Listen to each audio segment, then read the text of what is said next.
My husband's mistress called me and said, "Your husband and I have been together for 5 years. I'm pregnant with his child." I silently hung up. The next day, I did something that changed my life forever. Good day, dear listeners. It's Diana again. I'm glad you're here with me. Please subscribe to my channel and like this video. And also let me know in the comments which city you're listening from. That way I can see how far my story has traveled. My name is Claire Mercer, and I used to believe that a quiet life was the same thing as a good one. We lived in a 3-bedroom house in Naperville, Illinois, the kind of suburb where neighbors wave from driveways and the smell of cut grass in June feels like a promise. Daniel and I had been married for 11 years. We met in our mid-20s at a mutual friend's birthday party, fell into each other the way young people do when they are too hopeful to be careful. He was an architect. I was a graphic designer working mostly from home. We had a golden retriever named Biscuit, a vegetable garden neither of us tended properly, and a rhythm to our days that I had confused, for a long time, with contentment. Looking back, I can see exactly where the cracks started. I just chose not to. It began small, the way these things always do. Daniel started work in late. Not occasionally, the way he always had before a big deadline, but consistently, almost predictably. Tuesdays and Thursdays became untouchable. He would text around 6, running behind, "Don't wait up." I didn't think much of it the first month. The second month, I noticed he had started locking his phone. Not hiding it exactly. Just placing it face down on the counter, taking it to the bathroom, angling the screen away when he typed. The third month, I noticed he had started caring about how he looked in a way he hadn't since we were dating. New gym shoes, a haircut without me mentioning it first, a subtle, unfamiliar cologne that I never saw in our bathroom cabinet. I told myself stories. He was up for a promotion. He was going through something private. Men did that, didn't they? Retreated into themselves without explanation. I told myself I was being paranoid, the way women are trained to doubt their own instincts and call it emotional intelligence. But the body knows before the mind admits it. I started sleeping poorly. I would lie awake in our bedroom, listening to Daniel breathe beside me, and feel a cold, hollow sensation in my chest that I couldn't name. We still had dinner together most nights. We still watched television on the couch, his feet near mine. But something had shifted in the texture of our marriage. Some warmth had been quietly withdrawn, like a hand pulled back before you realize you were reaching for it. I checked nothing. I snooped nowhere. I am not by nature a suspicious woman, or perhaps I was afraid of what I would find. Then came a Wednesday evening in late October. Daniel was home, unusually, sitting in the kitchen going over blueprints. I was upstairs in my office finishing a logo project, half listening to the house around me, Biscuit's claws on the hardwood, the radiator clicking on. My personal cell phone rang, unknown number. I almost didn't answer. "Is this Claire?" The voice was a woman's, calm even, almost careful. "Yes," I said. "Who is this?" There was a brief pause, just long enough to feel deliberate. "My name is Melissa. I think you should know that Daniel and I have been together for 5 years." Another pause. "I'm pregnant with his child." The room didn't spin. My hands didn't shake. I experienced something far stranger, a complete crystalline stillness, as if every cell in my body had stopped to listen. I said nothing. I hung up. I sat in my office chair for a long time, staring at the wall where I had pinned a mood board for a client project. Color swatches, font samples, little fragments of other people's visions. The phone was still warm in my hand. Downstairs, I could hear Daniel shift in his chair, the soft crinkle of blueprint paper. 5 years. Our 11th anniversary had been in August. We'd gone to a restaurant downtown, the one with the white tablecloths, and he had ordered the salmon and told me he was grateful for me. Grateful. What a word to choose. I set the phone down on my desk, face up this time. I looked at the ceiling. I breathed, and I made a decision, right there in that room, that I would not cry. Not yet. Not until I understood exactly what I was dealing with. Because there is a difference between a woman who is blindsided and a woman who is unprepared. I had been blindsided, but I refused, absolutely refused, to be unprepared for what came next. I didn't go downstairs that night. I told Daniel through the closed door that I had a headache and wasn't hungry. He said, "Okay, babe," without coming to check. I lay on top of the bed covers in the dark with my shoes still on, and I let myself feel it, all of it, for exactly 2 hours. That was the deal I made with myself. 2 hours to fall apart, and then I would stop. It is a strange thing to grieve a marriage while the man you're grieving is 30 feet away, eating leftover pasta and watching a football recap. I cried silently, the kind of crying that doesn't make a sound because you're holding it so tight it can only leak. I thought about our wedding in the botanical garden in June, the way Daniel had looked at me at the altar, and I had thought, this is the person who will know me longest. I thought about the trip we took to Portugal 3 years ago, laughing on a hillside in Sintra, and I thought, was she already in his life then? 5 years back put it at the beginning of year 6 of our marriage. Year 6, when I still believed everything.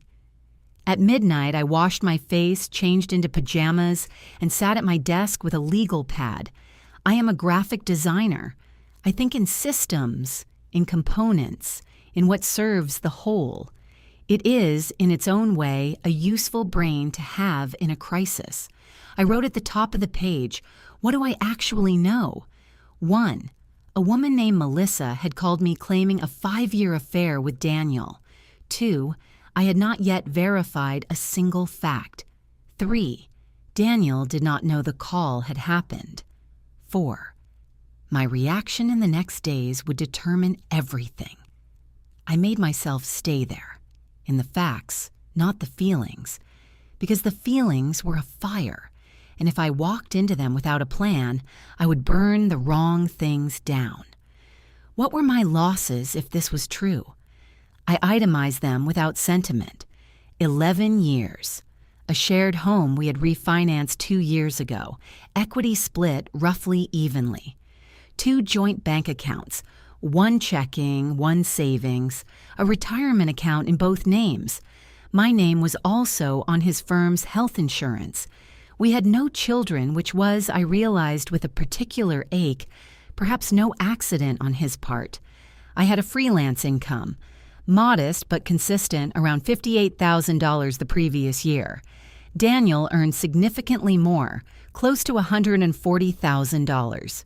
If we divorced, the financial imbalance was real. I thought about Melissa, a woman who had stayed for 5 years and was now pregnant. She hadn't called to hurt me out of nowhere. She had called because something had changed. Either Daniel had promised her something he wasn't delivering, or she had decided to force his hand. The pregnancy was the forcing mechanism. I was simply the collateral. Neither of them had considered that I might be something other than a passive element in their equation. That was their first mistake. I closed the legal pad and opened my laptop. I did not snoop through Daniel's things. Not yet. What I did was quieter and more important. I spent 3 hours reading Illinois divorce law, marital asset division, fault versus no-fault proceedings, what dissipation of marital assets meant legally, and whether 5 years of funding a secret relationship qualified. I read about forensic accountants. I read about what documentation divorce attorneys typically request on a first consult.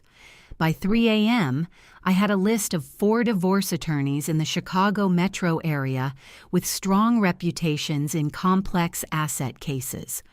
I had also written down the name of a licensed private investigator, not because I intended to spy on Daniel like a woman scorned, but because I understood that in a contested divorce, documentation was everything.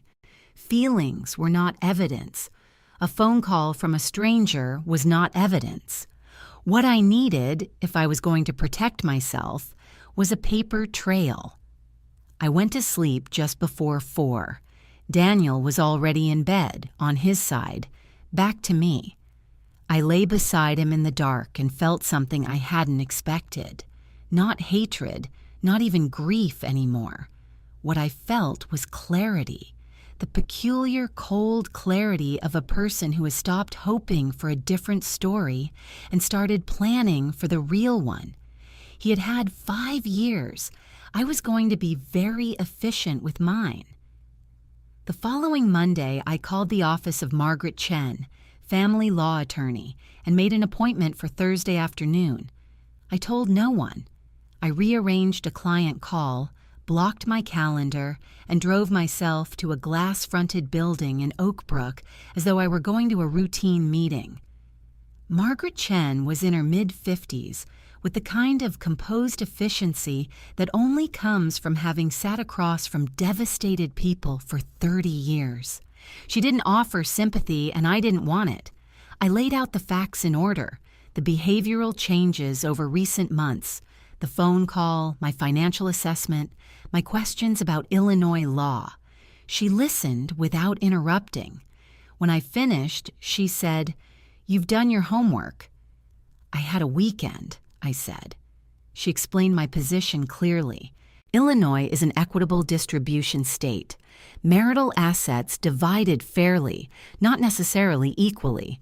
The length of the marriage, each spouse's financial contribution, and any dissipation of marital funds during the affair period would all be factors. She strongly recommended I not confront Daniel yet, not until I had documentation. A confrontation, she explained, gives the other party time to move money, prepare a narrative, and coordinate with the third party. Silence, for now, was a strategic advantage. I retained her that afternoon. The retainer was $3,500. I paid from my personal freelance account, money Daniel had no visibility into. I drove home and made dinner. That same week, I also called James Alderton, the private investigator whose name I had found in my late-night research.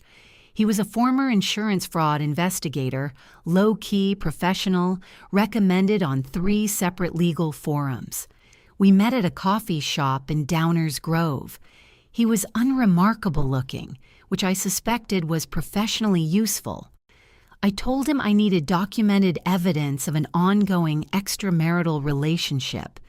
Dates, locations, photographs. Nothing illegal, nothing invasive beyond public observation. He said he could have something within 2 to 3 weeks. In the meantime, I continued my normal life with a precision that surprised even me. I made dinners. I asked Daniel about his projects. I laughed at things on television. I was, from the outside, an unremarkable wife in an unremarkable marriage. Inside, I was paying extremely close attention. Then, on a Thursday evening, 11 days after the phone call, something shifted in Daniel's behavior. He came home quieter than usual. He checked his phone twice during dinner. After we cleaned up, he said, almost too casually, "Have you had any strange calls lately? Spam or whatever?" I looked at him. "No more than usual," I said. "Why?" "No reason," he said. "Just some phishing thing going around, apparently." He was watching my face. I gave him nothing, but I understood. Melissa had told him she called, and now he was trying to determine whether I knew. This changed the timeline. I called James Alderton the next morning and asked him to accelerate. He came through in 9 days. The package he delivered was a manila envelope containing 31 photographs, a typed log of observed meetings, and 2 receipts he had recovered from a restaurant's public trash. Paid in cash, Daniel's handwriting on the tip line. The photographs were taken in public places: a parking lot in Evanston, the entrance to an apartment building on the north side of Chicago, a coffee shop where Daniel and a woman sat across from each other, her hand over his on the table. She was younger than me by perhaps 8 years. Dark hair. Pretty in a careful, self-conscious way. There was a photo of them outside her building, and in one image, her coat was open and the curve of her pregnancy, perhaps 4 months along, was visible. I sat in my car in a parking lot off Route 59 and looked at the photographs for a long time. This was no longer a phone call from a stranger. This was real. This was documented. This was irrefutable.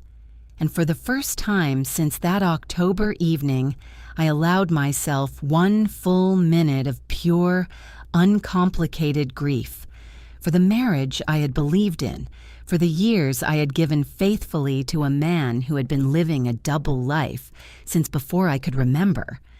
Then I put the photographs back in the envelope, started the car, and drove to Margaret Chen's office without an appointment. She saw me between clients. "I have everything," I said, and set the envelope on her desk. Margaret opened it, reviewed the contents with practiced neutrality, and then looked up at me. "This is a very strong file," she said. "I know," I said. "What do we do next?" Margaret filed the divorce petition on a Tuesday morning in late November. Daniel was served at his office. I know this because James Alderton confirmed it. I had asked him to observe, not to interfere, just to document the moment for the record. He told me later that Daniel stood in the lobby of his firm for a full 3 minutes after the process server left, holding the papers and not moving. I was at home when it happened.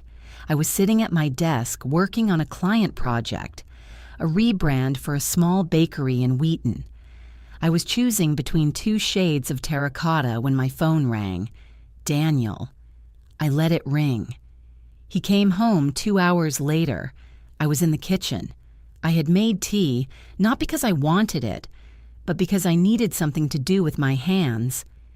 He walked in holding the papers, his face a color I had never seen on him before, somewhere between white and gray, the color of a man whose carefully managed world has just developed a catastrophic structural failure. Claire. His voice was strange, tight. "Hello, Daniel," I said. "What is this?"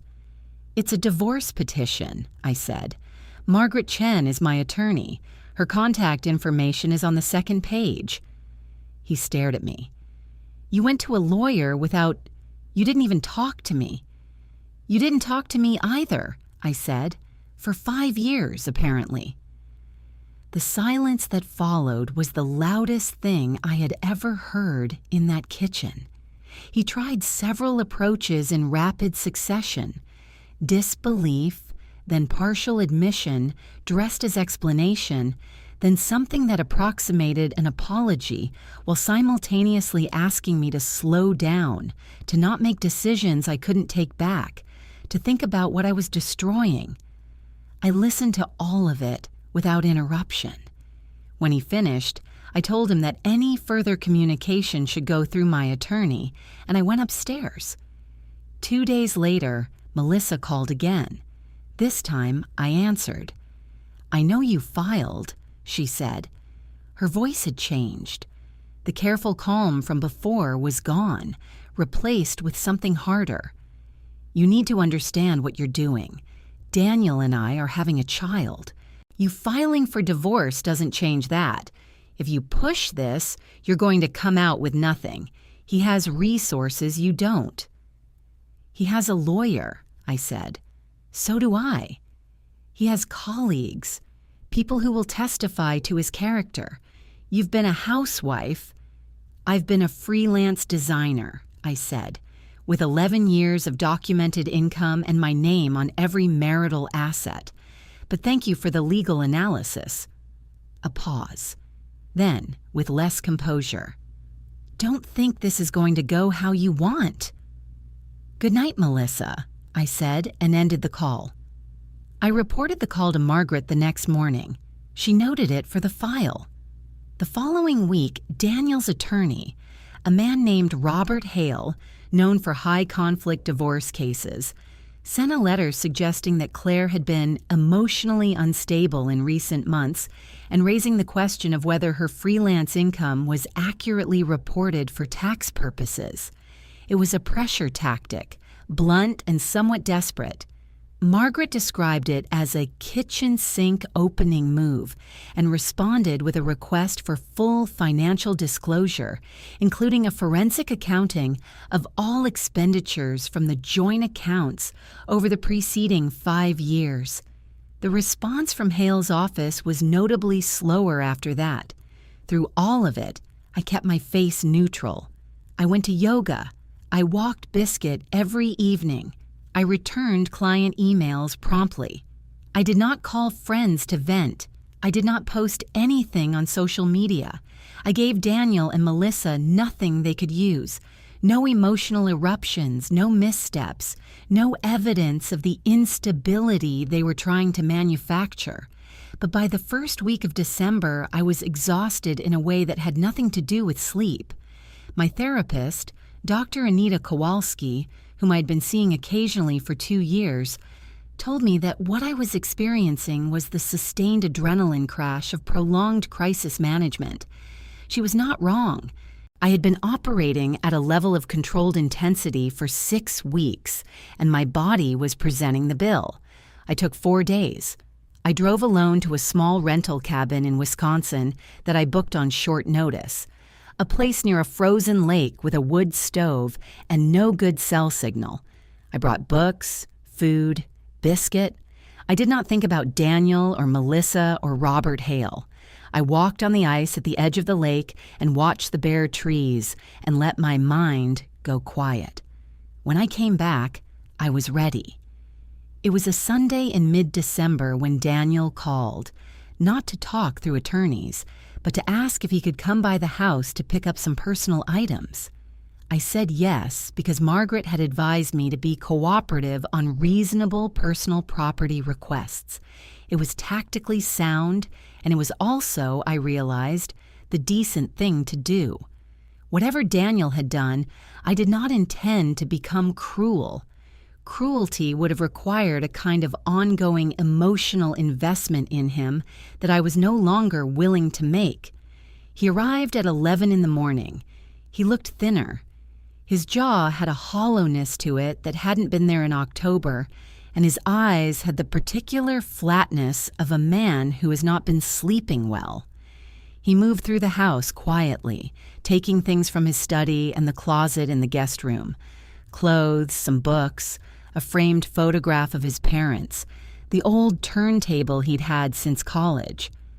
I sat in the kitchen and drank coffee and did not follow him from room to room. I had lived in this house for 9 years. I knew every sound it made. I listened to his footsteps move from room to room and felt, strangely, very little. Before he left, he stood in the kitchen doorway. "I know you're angry," he said. "I'm not angry," I said, and I meant it, which seemed to confuse him. He had been expecting fire, I think. He had been bracing for it. What he got instead was something he didn't have a script for. "Claire, I want you to know that what happened with Melissa, it wasn't that our marriage was bad. It wasn't about you." "I know," I said. "It was about a choice you made, repeatedly, for 5 years." He was quiet for a moment. He looked at the counter, then the window, then back at me.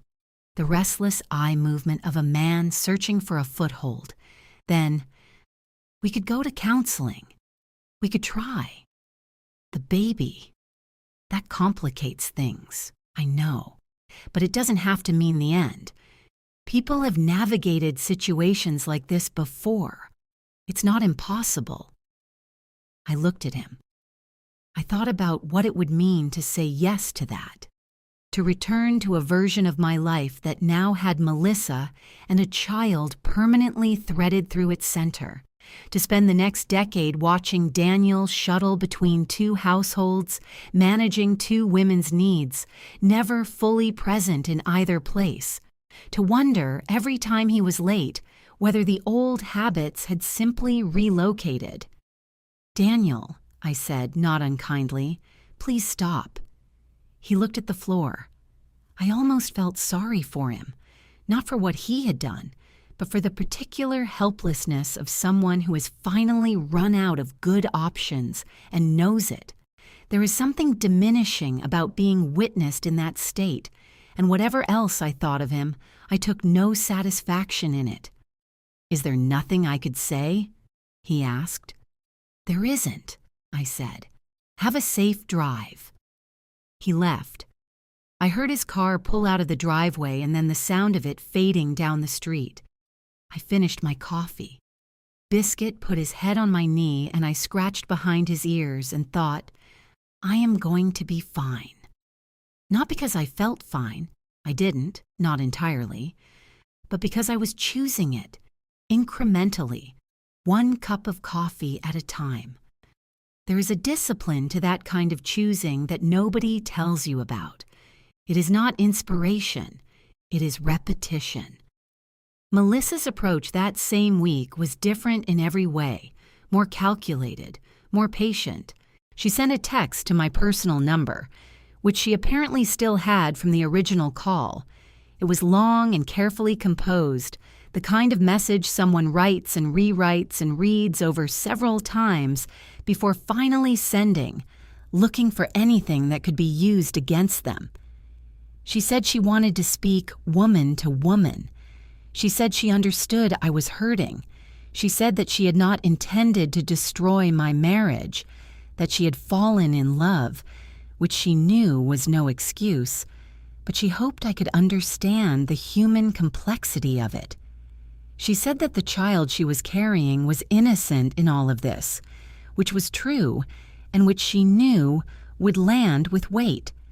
She said that a protracted legal battle would ultimately harm everyone, especially the baby. She suggested with an almost impressive delicacy that perhaps we could reach a private arrangement that would allow everyone to move forward with dignity. I sat with the message for a long moment. I will not pretend I felt nothing reading it. The invocation of the child worked on me in the way she had intended it to. There was a tug, a genuine one, because whatever had happened between the adults in this situation, the child was real and blameless. But I had learned, over the previous weeks, to distinguish between feelings that were information and feelings that were manipulation. This was both, and I needed to respond only to the first. I read the message twice. Then I forwarded it to Margaret. "She's trying to get you to settle quietly outside of court," Margaret said on the phone. "Don't engage. It's a fishing expedition. If she has anything legitimate to propose, she can do it through Daniel's attorney." "I know," I said. "I just want to be sure you're not tempted," Margaret said.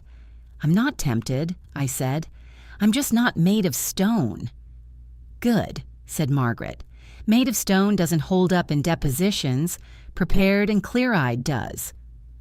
I didn't respond to Melissa's text, but I kept a screenshot of it, time-stamped, and added it to my documentation folder. What I did instead that week was something I had been postponing for too long and for reasons I now recognize as misguided.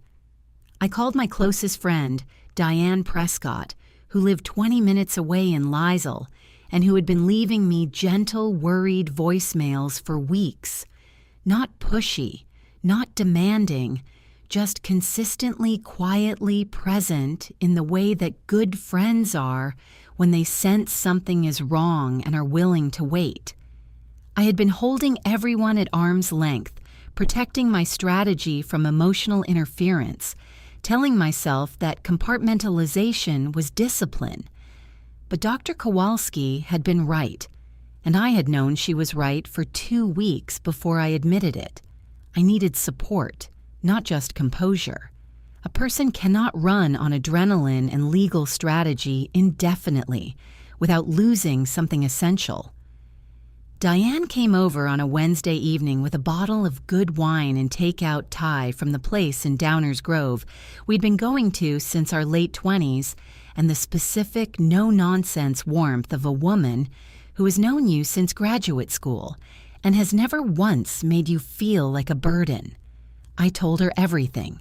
The phone call, the manila envelope, Margaret, James Alderton, the forensic accountant, the letter from Hale, the confrontation at my door with Daniel, the text from Melissa, all of it in order, without omissions. She listened without melodrama. She didn't gasp at the right moments or offer premature reassurances. She didn't say men are the worst or you're so strong or any of the things people say when they want to feel helpful without doing the harder work of actually listening. When I finished, she was quiet for a moment, and I could see her processing it, filing it, categorizing it, deciding what the situation actually needed from her. "What do you need from me?" she asked. "Just this," I said. "Someone who knows." She nodded. She poured more wine. We watched a documentary about deep-sea creatures that had absolutely nothing to do with any of it. Bioluminescent fish in abyssal darkness, creatures that had evolved to thrive in conditions of crushing pressure. And it was, strangely, one of the most restorative evenings I had had in months. To sit with another person and watch something beautiful and strange and entirely unrelated to my circumstances was a relief I hadn't known I needed. I also told my sister Rachel, who lived in Portland and called every Sunday without fail, always at 10 in the morning, my time. She took it harder than Diane. Rachel has always carried the emotions I set down, has always felt on my behalf the things I suppress in myself, and I have always found this both exhausting and deeply necessary. She cried on the phone in a way that somehow helped me not to. She asked detailed questions. She used some words about Daniel that I won't repeat here. She offered to come stay for a week in January, and I said yes without hesitating. I was no longer managing this alone, and that, it turned out, made me significantly more dangerous, because a woman who is supported is not the same as a woman who is merely determined. Determination can be ground down. Support replenishes. I went into the new year replenished. It was a Thursday evening in early January when they came to the house together. I had not expected that. I had expected many things from Daniel and from Melissa operating separately, but I had not anticipated them arriving as a unit, at my front door, at 7 in the evening, without any notice. I was reading in the living room when the doorbell rang, and when I opened the door and saw them both standing there in the cold, I felt a sharp, involuntary contraction somewhere behind my sternum. Not panic, not quite. Something more primitive. Biscuit barked twice and then retreated. Even the dog found the combination wrong. I did not invite them in. I stood in the doorway. Daniel spoke first. He said they had come because they wanted to talk, person to person, outside the legal process, which was getting expensive and painful for everyone. He used the word everyone several times. He looked, I noticed, rehearsed, the way someone looks when they have talked through a script in the car on the way over. Melissa stood slightly behind him and to his left. She was visibly pregnant now, perhaps 6 months, wearing a coat that I registered and then deliberately stopped registering. She looked at me with an expression that was calibrated precisely between sympathy and pity, the expression of someone who has decided the best angle of attack is to make you feel like the difficult one. "Claire," she said. My name in her mouth still landed wrong. We're not here to fight. We genuinely want to find a way through this that doesn't have to destroy anyone. I appreciate that framing, I said. What followed was approximately 40 minutes of the most sophisticated emotional manipulation I have ever personally experienced. They took turns. Daniel spoke about regret. Not, I noticed, regret framed as accountability, but regret framed as shared misfortune, as if the affair were a car accident both parties had somehow been involved in. He spoke about the financial cost of litigation, which was real and which he knew I was aware of. He suggested that I was letting lawyers make money off our pain. Melissa spoke about the child. She did this carefully, not threateningly. That would come later. But with the practiced emphasis of someone who has identified your softest point and is pressing on it gently, testing the depth of the bruise. She spoke about the child's need for stability. She spoke about what it would mean for the baby to enter the world into a legal war. She said, with apparent sincerity, that she had never wanted me to be hurt. At one point, Daniel said, "You could still walk away from this with everything you need, Claire. A fair settlement. Quickly, quietly. What the lawyers are going to put you through. It won't be worth it. Walk away." That was the instruction inside the sentence. Walk away from the evidence. Walk away from the financial forensics. Walk away from the dissipation claims. The 5 years of marital money spent on another life. I looked at them both. I thought about the manila envelope in Margaret's office. I thought about the forensic accountant's preliminary report, which had been delivered the previous week and which contained some genuinely illuminating figures about certain cash withdrawals from our joint account over the past 4 years. "I'll pass your thoughts along to my attorney," I said. Daniel's composure slipped, just slightly. "Claire, I'm trying to help you avoid—" "I know what you're trying to do," I said. My voice was even. I had practiced evenness for months now. "Thank you both for coming. I think you should go." Melissa stepped forward then, the first unscripted move of the evening.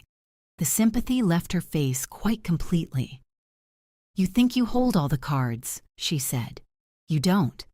Daniel has people, partners at his firm, clients, connections, who can make this very uncomfortable for you professionally. We know you depend on referrals. We know how you work." It was, I understood, a threat. Vague enough to be deniable, specific enough to land. I looked at her for a long moment. "Good night," I said, and closed the door. I stood in the hallway for perhaps 30 seconds, listening to their voices, low, quick, unhappy, retreating down the front path. Then I heard a car door, and another, and then silence.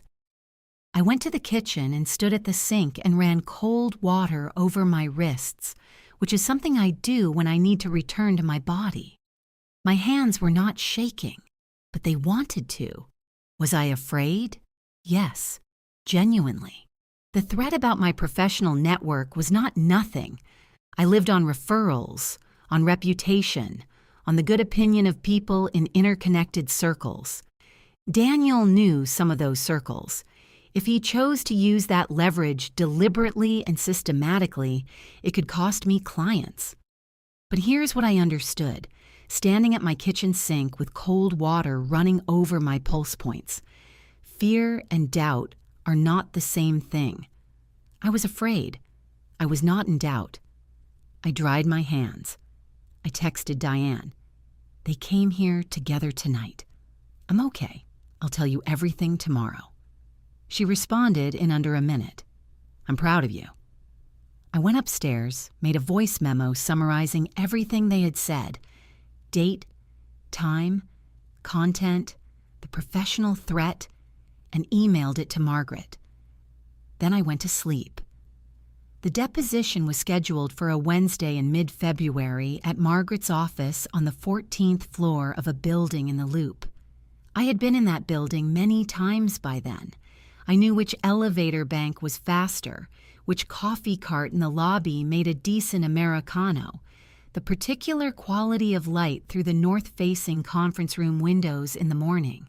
A flat gray February light that came off the lake and made everything look very clear and very cold. I had been at Margaret's conference table for 4 separate meetings over the preceding 3 months, and I had come to think of it as, in some odd way, my territory. I arrived 20 minutes early. I had chosen what to wear with the same deliberateness I brought to client presentations. A dark blazer, a simple blouse, low heels. Not performance, preparation. I wanted to feel like the version of myself that was organized and precise and unafraid of scrutiny, because that version was the truest one I had access to. Margaret was already there when I arrived, arranging documents into color-tabbed folders with the focused efficiency of someone who has done this many times and finds the ritual steadying. She looked at me over the edge of her reading glasses. "Ready?"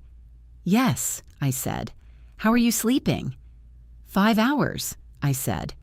"But, well," she nodded. "That'll do." Daniel arrived 11 minutes later with Robert Hale. I heard them in the corridor before the door opened. A low exchange, professional and clipped, 2 men reviewing a strategy in a hallway. Then they came in, and for the first time in 3 months, I was in the same room as my husband in a context where every word said would be recorded, time-stamped, and attributed. Daniel looked at me once across the conference table. I looked back. I held it for exactly as long as felt natural, not confrontationally, not warmly. He looked away first, toward Hale, and began arranging his own papers. I turned back to Margaret. We began.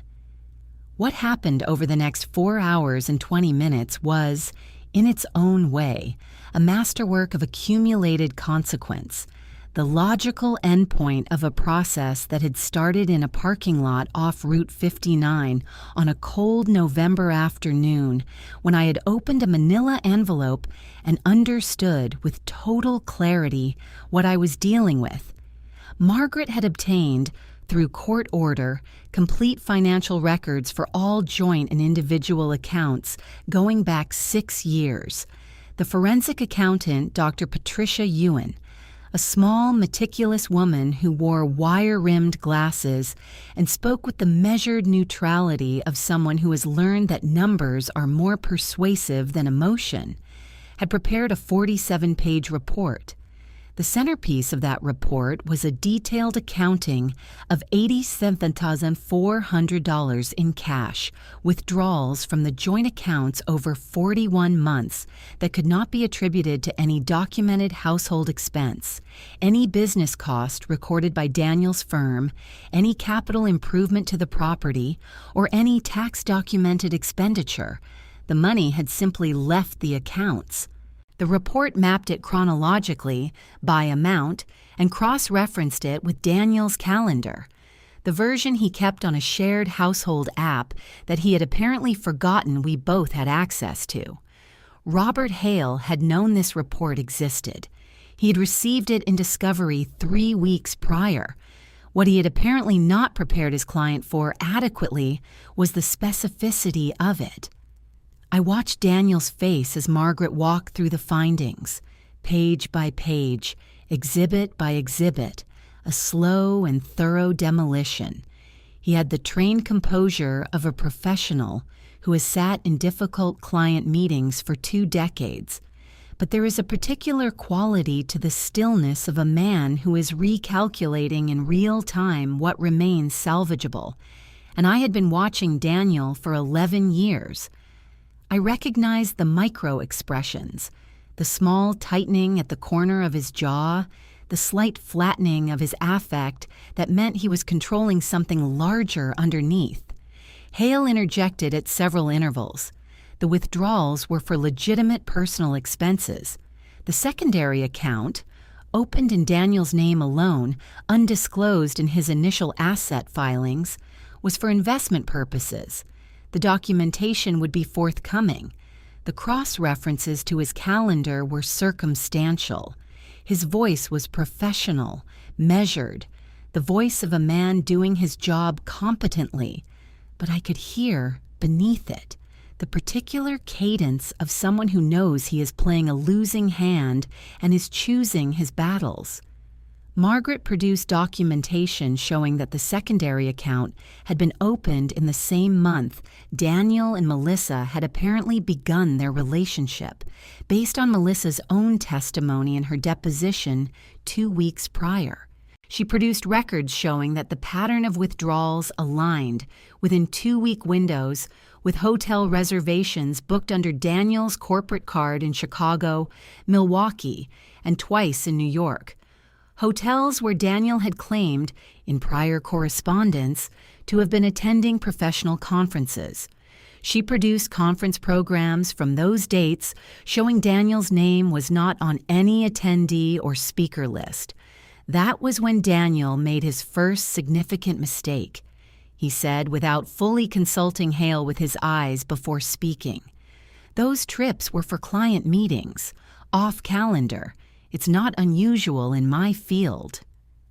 Margaret set 3 exhibits on the table simultaneously, with the calm precision of someone who has been waiting for exactly this moment. His firm's client billing records for those periods, obtained via subpoena. None of the relevant dates showed billable hours for the cities in question. One of the dates showed him billing from his home office. The room was quiet for a moment that felt longer than it was. Hale called a brief recess to confer with his client. They stepped into the corridor. Through the glass wall of the conference room, I could see them. 2 men in a hallway, one leaning slightly toward the other, speaking with the compressed urgency of a conversation that has run out of good options. Margaret refilled my water glass. "How are you doing?" she asked, quiet enough that it didn't carry. "I'm fine," I said. And I was, in the way that matters. Not comfortable, not without tension, but precisely where I had aimed to be. The tightness in my chest was not fear. It was the effort of staying controlled when what I was watching was the confirmed, documented, irrefutable truth of everything I had suspected since October. They came back. The session resumed. The second hour moved to the phone calls. Melissa's October call, the December text, the January visit to my home. Hale argued the January exchange was undocumented hearsay and therefore inadmissible as bad faith conduct. Margaret played the voice memo I had recorded 40 minutes after they left, my own voice precise and chronological in the quiet of that recorded room.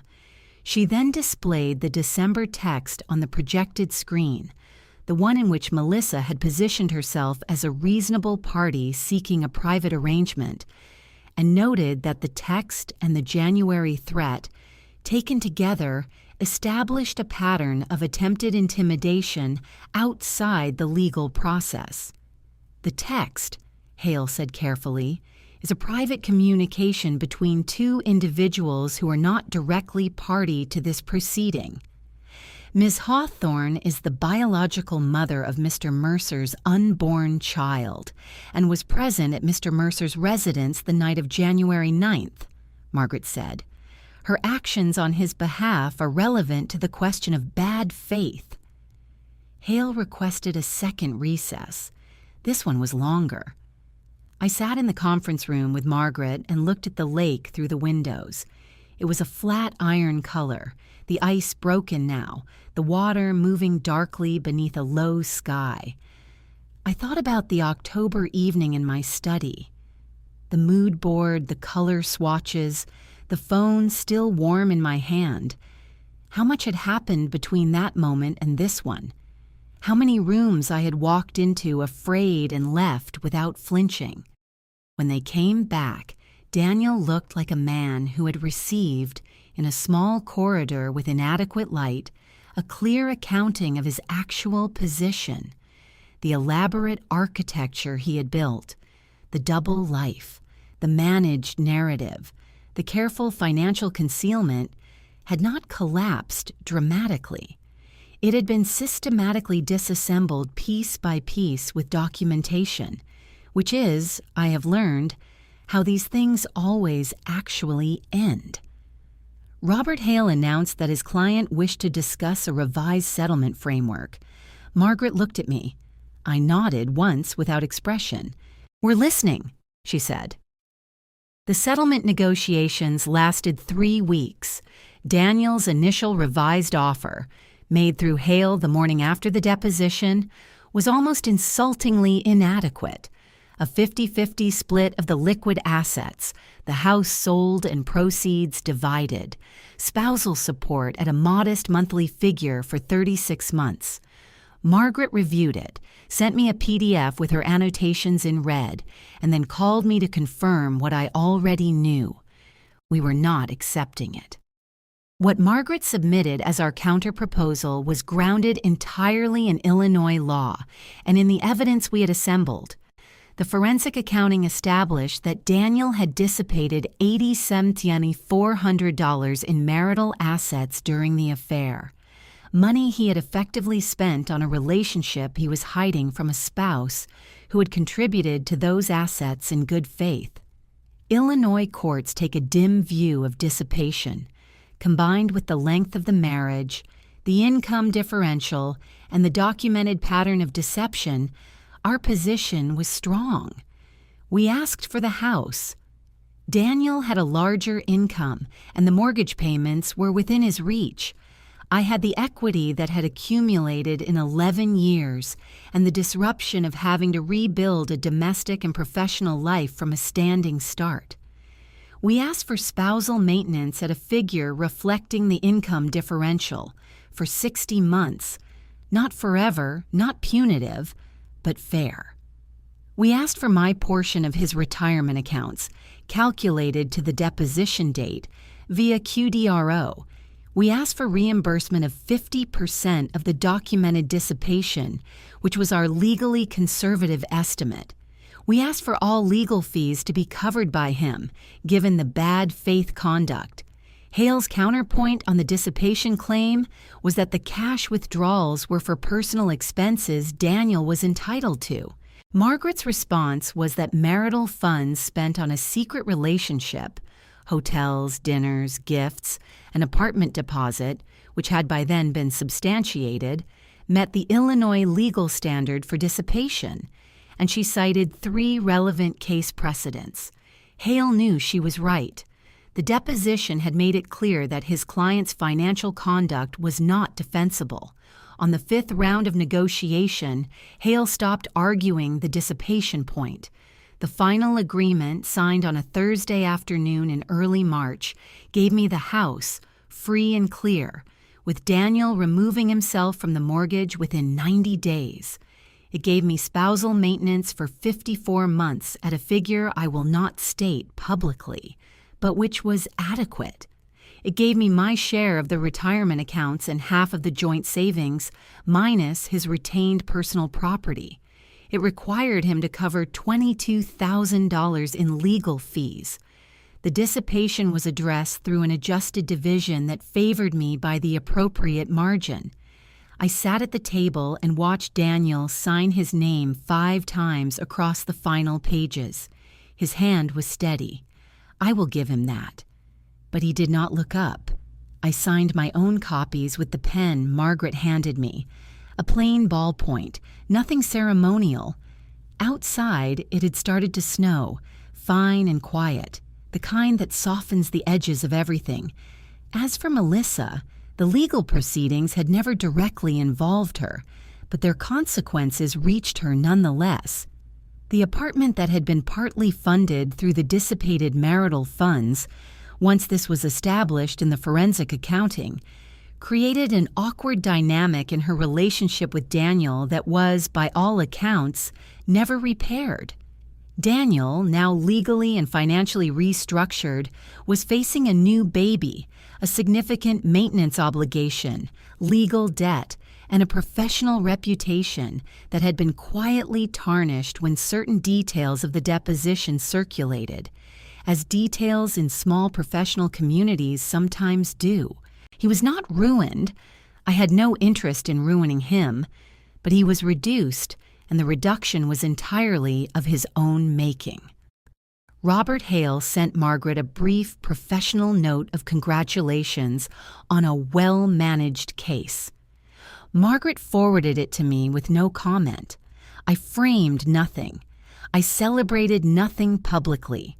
I went home to my house for the first time entirely mine, and I sat in the kitchen with biscuit at my feet and a cup of tea in my hands, and I let myself feel it. Not triumph, not vindication exactly, something quieter than both. What I felt was solid ground. After months of controlled, deliberate movement through uncertain terrain, I had arrived somewhere stable. I knew what the walls were. I knew the floor would hold. It was enough. By the following autumn, I had repainted 2 rooms. For 11 years, the interior of that house had been a negotiation. Colors we both agreed on, furniture we both chose. The October I repainted the study a deep terracotta and the bedroom a pale sage green, I understood that I was learning, slowly, what I actually preferred. It had been a while since I'd had occasion to know. I kept the house, kept biscuit, kept the vegetable garden, which I actually tended properly for the first time. It produced more tomatoes than I knew what to do with. Diane came over in August and we made sauce from scratch, standing in the kitchen for 3 hours, talking about everything and nothing. It is one of my clearest memories of that year. Professionally, I formalized my freelance practice into an LLC, brought on a part-time contractor, and went after larger clients than I had previously believed I deserved. The threat Melissa had made about my professional network turned out to be empty. 2 of my largest referral sources that year were people from Daniel's professional circle who had drawn their own conclusions about character. My sister Rachel visited in January. She cried on my behalf, reorganized my pantry without asking, and made me feel genuinely held by someone who had known me my whole life. I continued seeing Dr. Kowalski, not because I was in crisis, but because I had spent 11 years being subtly trained to distrust my own perceptions, an unlearning that takes time. I started dating again 18 months after the divorce was final. I am happy in a way that is calmer and more deliberate than what I had before. This kind of happiness, chosen, clear-eyed, without illusions, turns out to be more durable than the other kind. As for Daniel and Melissa, I did not track them. The child was born in April. A girl, healthy. The relationship was strained in ways that are predictable when built on secrecy and pressure. What looks romantic under the cover of an affair looks quite different under the fluorescent light of actual shared domesticity. The bills, the exhaustion of a newborn, the tension between 2 people who know they have both been dishonest. I heard they argued frequently. I heard Daniel's income, reconfigured by maintenance obligations and legal debt, was a source of ongoing friction. I heard through Diane that Melissa had said in a private conversation that she hadn't known what she was getting herself into. I thought about that for a moment, and then I went back to my tomatoes,